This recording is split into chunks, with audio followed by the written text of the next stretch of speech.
I've eaten a lot of raccoon. Yes. The answer is yes. And I've eaten it. I've eaten it hunting. I've actually had it served by my mom at the table away from hunting. And I have eaten raccoon. And yes, it's not uncommon at all. I'll tell you something that is one of my favorites is squirrel. And it's wonderful, and my mother could do a great job of it. And we all had our favorite pieces, and my dad and sister, I have one sibling, a sister, and they would fight over, not fight, but my mom and I, they were just my sister and I as far as siblings, my mom and I wouldn't even ask for the brain in a squirrel. Oh, man. Oh. And delicious, seriously. Delicious. My dad loves cow my brain. My sister always got it, or my dad. The fight over the brain. Well, good morning, good people and Eagle fans. Mark Holmes here, and as always, I want to say thank you all for watching, commenting, subscribing, and being part of the Joe Boo Sports Report. Without you guys, as well as you ladies, you know that this literally does not work. I think it's right. I think Jerry Jones has eaten too much squirrel brain. Forgive me. I'm working on, we're actually here on a little vacation, and we're trying to get some work in. The Dallas Cowboys are off today. Thank goodness. They got 3 days of practice in, and I've kind of got my setup is not good. My microphone's trying to fall in my face. Okay, so it'll probably be actually a good video if you see my, when I fell in the front yard, everybody liked watching that. So microphone falling and hitting me in the face probably would definitely be an interesting one. So we got Jerry Jones, who had too much squirrel brain. And here's the thing that I found out about doing research about eating squirrel. Don't eat the brain. Don't eat the brain because it causes, wait for it, dementia. Yeah. So we have Micah Parsons, who is still waiting to get paid. Since the players have a day off, this might be a good day to get this thing done, since they're going to have a little extra time not being out on the field. Hello, Jerry Jones. Now, here's where Leo Bridgewater, a resident Eagle fan, has tagged on to what I said happens about the Cowboys. We have a cycle that goes through that's kind of insane, but it does. We lose at the end of the season. We're the worst team in football. Everybody focuses in on how we are a disappointment, even though only one team won the Super Bowl. And then it goes through free agency, and typically the Cowboys don't do anything in free agency, and they tell us that we don't care about winning and so on. Then we go through the draft, and the draft goes through, and they'll say, they didn't get the impact guy or the big name player and stuff like that, but they're a terrible team. And lo and behold, by the time they get to training camp, after being trashed all off season, things start to turn around as far as the talking heads go. So here's where it gets to be interesting. Now, we know Vegas came out originally with the Cowboys over and under at 7.5 games. Now, we won 7 games without Dak Prescott, with having our lead wide receiver holding out, with having the worst running game in football, basically, literally, epically worse for the Dallas Cowboys. We ended up having more injuries than you can shake a stick at. We were second most in injuries, games lost to injury in the NFL. We had the worst separation at wide receiver. And somehow we won 7 games with Cooper Rush. So when you say we got Dak Prescott, who, contrary to what some of the talking heads said, that he's going to be a statue out there, he's going to be, mobile, he's going to be fragile, I'm seeing him run around on that field yesterday like he's spry. They literally had read option plays going on here, okay? Dak Prescott looks like he is in fantastic shape. There seems to be no hangover from that hamstring. Maybe they put a bionic leg in for all we know, and I hope they did. I literally hope they put 2 in for him, but he looks really, really good. And now all of a sudden, expectations are beginning to grow. Here's a report from Bleacher Report. Bleacher Report was basically going through, and they're giving the over and unders for each of the teams. Now, this is exactly what they had to say about the Dallas Cowboys. Prior to a dud 24 showing, the Dallas Cowboys had won 12 games in 3 consecutive seasons. This team takes a lot of flack. Some of it is well-deserved for falling short when it matters most. But it remains a heck of a lot better than the 7-10 record in 24. It's kind of like what I said. If you got Dak Prescott healthy, you can guarantee that's worth a couple of wins. If our running game is a little bit more improved, then you're going to do it. And as Jimmy Johnson said, 2 words, stay healthy, will be the biggest improvement for the Dallas Cowboys. We saw with that 4-1 stretch in the second half of the season, despite that absence of Dak. The quarterback has taken plenty of heat too, but the team has now given him another quality target in George Pickens. And for what it's worth, he seems to light it up every other season.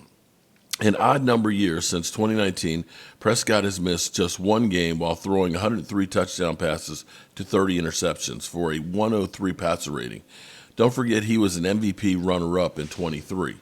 It should be a tough sledding for the Cowboys, a strong NFC East, but if they can stay healthy, they should be able to keep a winning record in 25. So they have now moved the Cowboys from 7.5 to 8.5 wins. Oh, shit. Expectations always start growing. By the end of training camp, they will be saying the Cowboys are a Super Bowl contender. Here's what I think is the Cowboys are awakening to. And I remember I always have to give credit out to my man Law Nation, who's out there in Oxnard right now, giving you all of the highlights and everything else, putting in the hard work, even without the Dallas Cowboys actually trying to help him out. Here's what's crazy is he said something that was so profound but completely obvious. They say the Dallas Cowboys never draft to complement.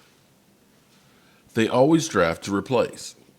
And if you look at last season, that's exactly what they did. We lost B.A.M, so we drafted Cooper Beebe. We lost Tyron Smith, so we replaced him with Tyler Guyton. And so on down the list.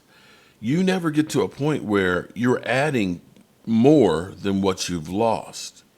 And Tyler Guyton was nowhere near Tyron Smith. Let's be real here. Cooper Beebe, he was actually better than B.A.M. But for the most part, it's always we lose a lot of good players, and then we try and replace them in the draft. And the thing that's crazy is we get a really good player. And I'm going to say Dak Prescott, and you all can go ahead, insert laughed here, Eagles and 49er fans and all that stuff. That's fine. But the thing is having one player that's good is not enough. And that's where we have CD last year. We had good old Stephen Jones, with CD Lamb getting the big contract. He's going to get the lion's share of the receptions. We need him to get about, another 15 touches a game. And it's like he had 10 the year before and set all the Cowboys records. And so now you think that we can just go ahead and throw another 3 to 5 more touches a game on him, and that he's going to be able to produce the same way. That's madness. What you have to do is, it's kind of like Noah's Ark. When he got the ark, he didn't just get one animal, one elephant, and say, I'm good. He recognizes, I got to have 2. In order for this to work, I got to have 2. And so now the Cowboys are beginning to recognize that we need 2s. You now have CeeDee Lamb and you got George Pickens. And the 2 of those together is going to make the franchise live on. I know it sounds kind of crazy. My wife's not even listening to me. She's right there. But you understand the analogy of now that we have those 2 guys, it's going to open up everything for everyone. Because you have 2 guys who can kill you. You've got to worry about both of these guys. You can't just say, I can double cover CD and single cover the rest of the guys because they're not that good.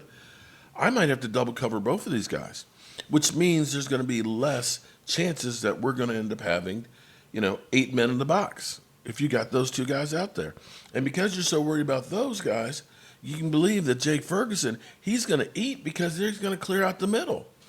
There's not going to be enough hands on the defense to control those guys. And because of that, it's going to make it better for the running backs. And so you have to understand the cause and effect. And in the same sense where I'm saying that right now, Micah Parsons is becoming Dak Prescott 2.0. And by that I mean is he's expected to win a Super Bowl without having any help. He is now becoming the lightning rod and the guy to blame. Well, Micah Parsons, he doesn't show up in the playoffs, and he doesn't do this, that, and the other.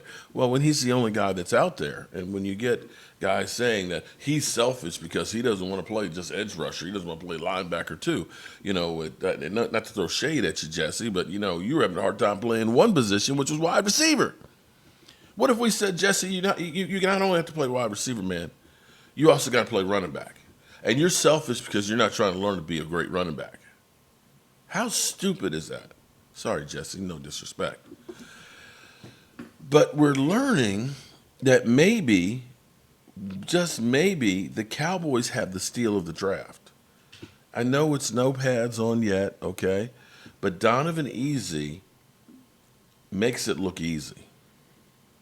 He makes it look very, very easy. He seems to be a guy who is all that in a ham sandwich. And we're talking about a guy who had 15 and a half sacks in college last year and has come in healthy. This may be the second-round pick to turn around the Dallas Cowboys' second-round picks because we've had some duds. Let's be honest with ourselves. When you think of the Tristan Hills and the Boss Man Fats and stuff, we've had some real bad players when it comes to second-round picks.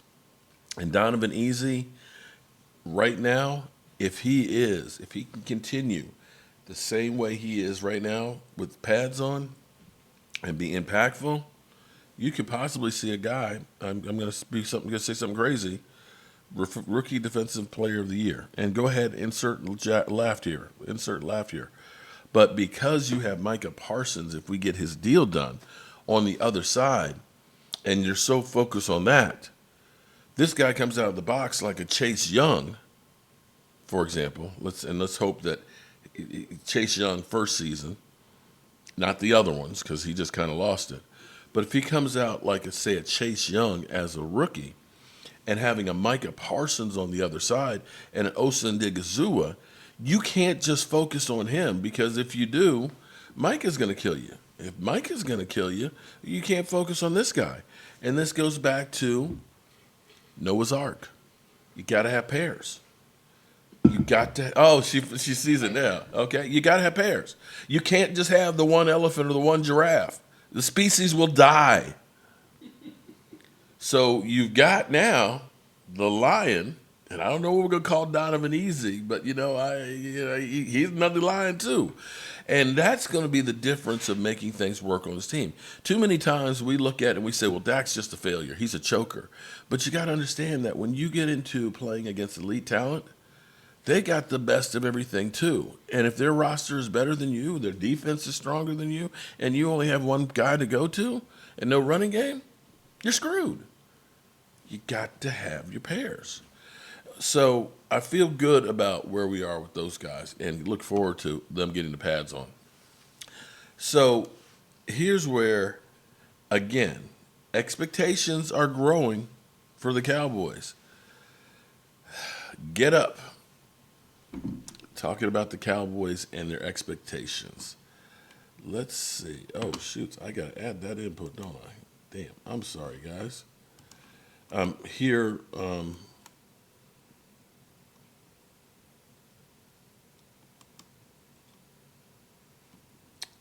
with my my laptop, and one of the screens doesn't work, so forgive me. Here we go.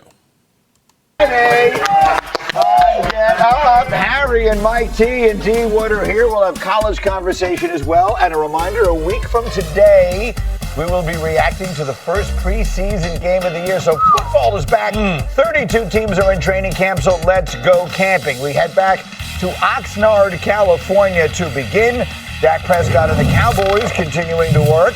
As is every year, Dallas enters the season with high expectations, despite missing the playoffs last year. And speaking with reporters yesterday, listen to Dak talking about his motivation and what he wants to accomplish in 2025. Yeah, having fun and winning the Super Bowl. Period. It's what I want. It's what I want from this Period. game, and I know it's what everyone wants in this locker room. If anybody in that locker room don't believe it, then I ask them to get out. And Get the F Shotty out. said it day one we showed up. If you don't want to win a Super Bowl or don't think we can win a Super Bowl, then then don't come to Oxnard, and you're in the wrong place.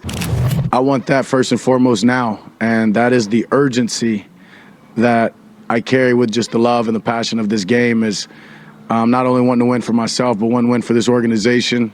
It's been, damn long enough. That's what we're talking about. Dak He getting Prescott feisty. fired up. We've got urgency. We're talking Super Bowl. D. Wood, what do you think? Can we just win a playoff game? A playoff game. Can we just do it? Listen, this it's actually like out of character for Dak to be, making those proclamations or speaking like that. But listen, everyone wants to win a Super Bowl. Like, that's the ultimate goal for all these guys out there, especially in training camp. But I just need Dak Prescott, please just win a playoff game. Can we win a playoff game? Can we do something of that nature first before we get into all the Super Bowl talk and all those type of things? I get it. Shut up, man. New head coach, new feel with the Dallas Cowboys. Your owner's talking nonsense out here with the contract for Micah Parsons. But let's just win a playoff game. So I can now offer you proof of the expression, great minds think alike. Because Mike Tannenbaum and I had exactly the same reaction when we heard that Dak Prescott soundbite. What was it?